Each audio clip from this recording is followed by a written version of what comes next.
Hi, and welcome to Math Antics. In the last video, we learned how easy it is to add and subtract fractions that have the same bottom number.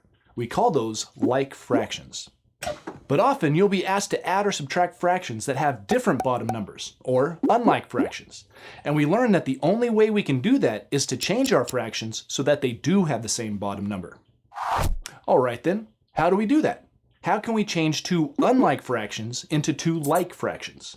How do we get our fractions to have a common denominator? The answer is we need to use equivalent fractions. You remember what equivalent fractions are, right? They're fractions that have the same value but use different top and bottom numbers, like 1 over 2 and 2 over 4. They both represent 1/2 but with different numbers. Well, whenever we have two unlike fractions that we need to add, if we could find equivalent fractions to use instead, and if those new equivalent fractions had the same bottom numbers as each other, then we'd be all set. We'd have two like fractions and we could add them using our procedure. Okay, but how do we find equivalent fractions that have a common denominator, or the same bottom number? Well, there's two main ways of doing it. In this video, we're only going to learn the first way of doing it, and I like to call this way finding the easiest common denominator. In the next video, we'll talk about another method that some of you may have already heard about. It's called finding the least common denominator. Okay, so how does this easiest common denominator method work? Well, even though this is an easy method, it might sound a little complicated at first. But don't worry, it'll make a lot more sense once you've seen a few examples.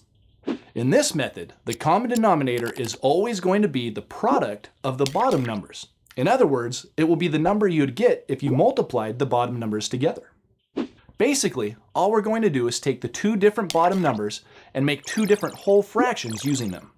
Then, we're going to move the whole fractions to the opposite sides and multiply them by our unlike fractions.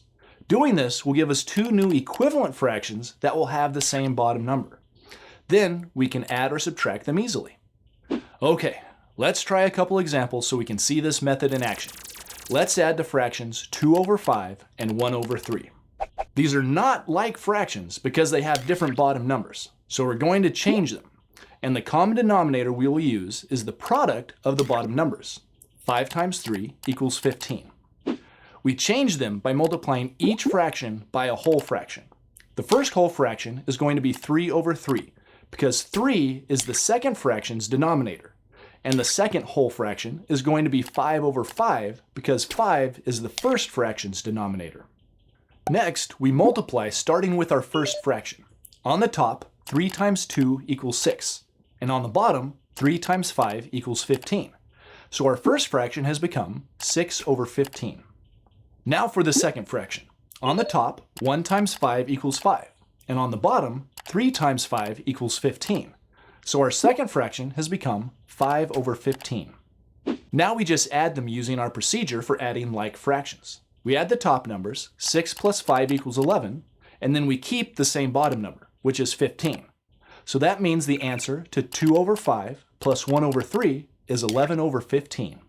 That's pretty easy, huh? All right, let's see one more example of this method. Let's add the fractions 7 over 8 and 3 over 10. Our common denominator for this problem is going to be 80, because that's what we get when we multiply the denominators together. 8 times 10 equals 80. We'll multiply our 7 over 8 by the whole fraction 10 over 10. And we'll multiply our 3 over 10 by the whole fraction 8 over 8. Then, when we do our multiplication, the 8 times 10 will give us 80 on the bottom of both fractions. For the top of the first fraction, we have 7 times 10 equals 70. And the top of the second fraction, we have 3 times 8 equals 24.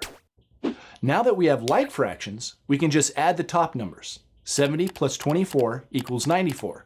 And keep the bottom number the same, 80. So 7 over 8 plus 3 over 10 equals 94 over 80. Some of you see that this answer could be simplified. Be sure to check out our videos on mixed numbers and simplifying fractions to see how you could do that for your final answer.